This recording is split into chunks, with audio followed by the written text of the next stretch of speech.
آج ہم تاریخ اسلامی کے اہم واقعات میں سے ایک اور واقعہ آپ سے شیئر کر رہے ہیں۔ تاریخ اسلامی کا یہ اہم ترین واقعہ آپ کو ان کتب سے پیش کیا جا رہا ہے۔ ہماری کوشش ہے کہ ہمارا ہر لفظ مستند ذرائع پر مشتمل ہو۔ مزید ایسے اہم واقعات سننے کے لیے ہمارا چینل سنو مسلم سبسکرائب کر لیجئے۔ ناظرین، مدنی زندگی میں رسول اکرم صلی اللہ علیہ وآلہ وسلم کا روزمرہ کا معمول تھا کہ آپ نماز عصر کے بعد اپنے سب گھروں میں اپنی بیویوں کے ہاں چکر لگایا کرتے تاکہ گھریلو حالات سے پوری طرح باخبر رہیں اور خیر و عافیت معلوم ہوتی رہے۔ ایک بار جب آپ سیدہ زینب بنت حجش رضی اللہ تعالی عنہا کے ہاں تشریف لے گئے تو انہوں نے آپ صلی اللہ علیہ وآلہ وسلم کو شہد کا شربت پلایا۔ اس طرح آپ کو وہاں کچھ دیر لگ گئی۔ دوسرے دن بھی آپ کو سیدہ زینب بنت حجش رضی اللہ تعالی عنہا نے شربت پلایا، اور چونکہ آپ کو شہد اور اس کا شربت بہت پسند تھا، لہٰذا یہ بھی ایک طرح سے روزمرہ کا معمول بن گیا کہ سیدہ زینب رضی اللہ تعالی عنہا کے ہاں آپ کو کچھ دیر لگ جاتی۔ سیدہ زینب کے ہاں کچھ زیادہ دیر ٹھہرنا آپ کی دوسری ازواج کو ناگوار گزرا، اس لیے کہ آپ کی بیویوں میں سے ہر ایک یہی چاہتی تھی کہ وہی زیادہ تر آپ صلی اللہ علیہ وآلہ وسلم کی توجہات کا مرکز بنے۔ چنانچہ حضرت کی دو ازواج ام المومنین سیدہ عائشہ اور سیدہ حفصہ نے سیدہ زینب کے ہاں شہد کا شربت پینے کی آپ کی عادت کو چھڑانے کی ایک ترکیب سوچی۔ دونوں ازواج مطہرات میں مشورہ یہ ہوا کہ جب آپ ملنے آئیں تو آپ سے کہا جائے کہ آپ کے منہ سے تو مغافیر نامی گوند کی بو آ رہی ہے۔ ناظرین، مغافیر دراصل گوند کے مشابہ ایک چیز ہے جو گھاس میں پیدا ہوتی ہے۔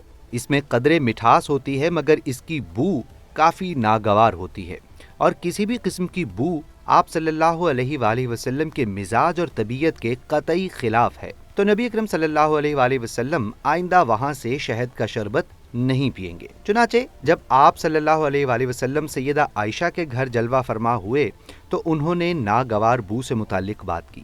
اسی طرح بی بی حفصہ نے بھی جب یہی بات کی تو نبی اکرم صلی اللہ علیہ وآلہ وسلم نے آئندہ سیدہ زینب کے ہاں سے شہد نہ پینے کی قسم اٹھا لی، گویا کہ شہد کو اپنے اوپر حرام کر لیا۔ اس کے ساتھ ساتھ یہ بھی تنبیہ کی کہ کسی کو بھی یہ بات نہ بتائی جائے۔ اس پر یہ آیت نازل ہوئی، یا ایہا النبی لما تحرم ما احل اللہ لک تبتغی مرضات ازواجک واللہ غفور الرحیم۔ اے نبی، جس چیز کو اللہ نے آپ کے لیے حلال کر دیا ہے اسے آپ کیوں حرام کرتے ہیں؟ کیا آپ اپنی بیویوں کی رضامندی حاصل کرنا چاہتے ہیں؟ اور اللہ بخشنے والا اور رحم کرنے والا ہے۔ یعنی بیوی کی رضامندی کے لیے اللہ تعالیٰ کے حلال کردہ شہد کو اپنے اوپر حرام کر لیا۔ اسی طرح قسم اٹھانے کے بارے میں ارشاد فرمایا، بے شک اللہ نے تمہارے لیے تمہاری قسموں کا کفارہ مقرر کر دیا ہے۔ یعنی شہد کے لیے جو آپ صلی اللہ علیہ وآلہ وسلم نے قسم اٹھائی ہے اس کا مقرر کردہ کفارہ ادا کر کے اپنی قسم کو ختم کر دیں۔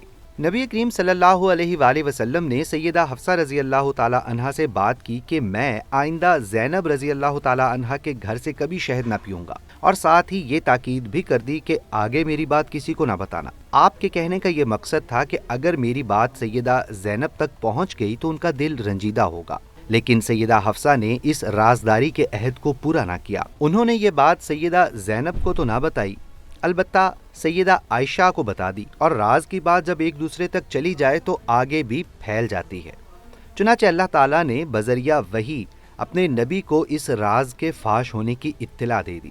فَلَمَّا نَبَّأَهَا بِهِ قَالَتْ مَنْ أَنبَأَكَ هَذَا قال نبأنی العلیم الخبیر۔ پھر جب نبی نے اس بیوی کو اس کی خبر دی تو اس نے عرض کی، آپ کو کس نے بتایا؟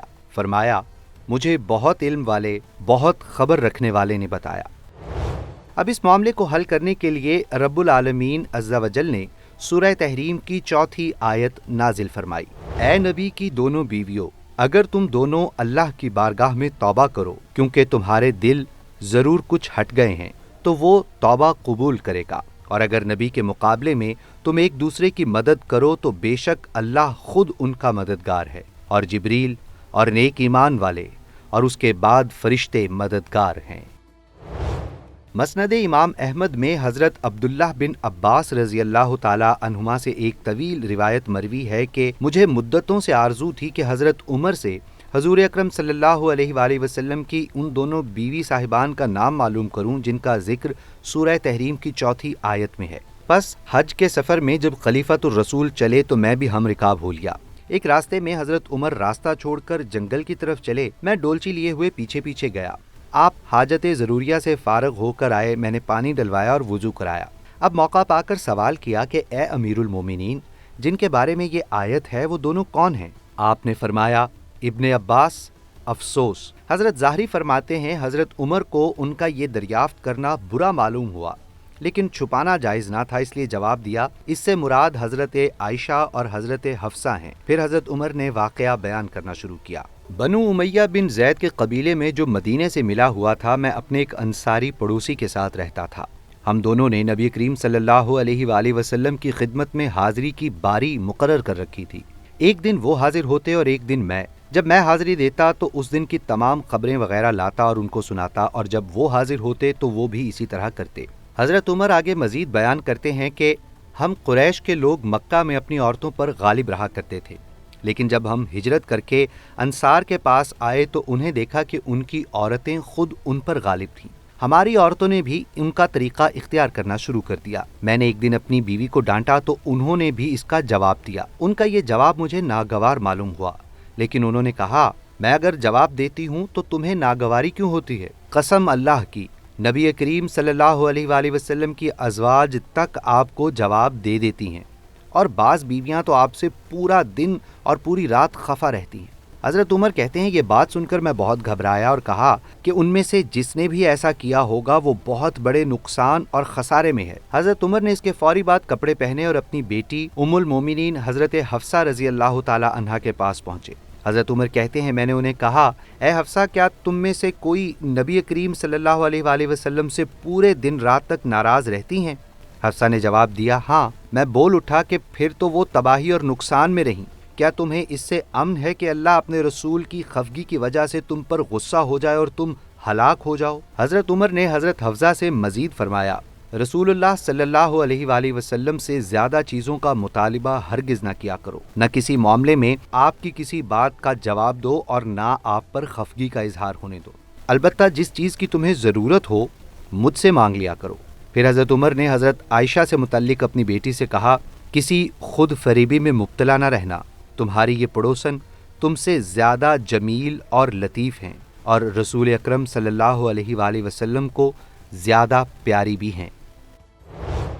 عبداللہ بن عباس کی اس روایت میں عمر رضی اللہ تعالی عنہ مزید فرماتے ہیں ان دنوں یہ چرچا ہو رہا تھا کہ غسان کے فوجی ہم سے لڑنے کے لیے گھوڑوں کو سم لگا رہے ہیں۔ میرے پڑوسی ایک دن اپنی باری پر مدینہ گئے ہوئے تھے، پھر عشاء کے وقت واپس لوٹے اور میرا دروازہ بڑی زور سے کھٹکھٹاتے ہوئے کہا کیا آپ سو گئے ہیں؟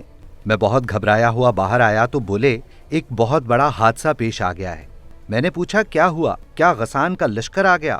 انہوں نے کہا اس سے بھی بڑا اور سنگین حادثہ، وہ یہ کہ رسول اللہ صلی اللہ علیہ وآلہ وسلم نے اپنی بیویوں کو طلاق دے دی ہے۔ یہ سن کر عمر رضی اللہ تعالیٰ عنہ بولے حفصہ تو تباہ ہو گئی، مجھے تو پہلے ہی کھٹکا تھا کہیں ایسا نہ ہو جائے۔ یہ سن کر آپ کپڑے بدل کر مدینہ کی جانب روانہ ہو گئے۔ کہتے ہیں فجر کی نماز پڑھتے ہی آپ صلی اللہ علیہ وآلہ وسلم اپنے بالا خانہ میں تشریف لے گئے اور وہیں تنہائی اختیار کر لی۔ میں حفصہ کے پاس گیا، دیکھا تو وہ رو رہی تھیں۔ میں نے کہا رو کیوں رہی ہو؟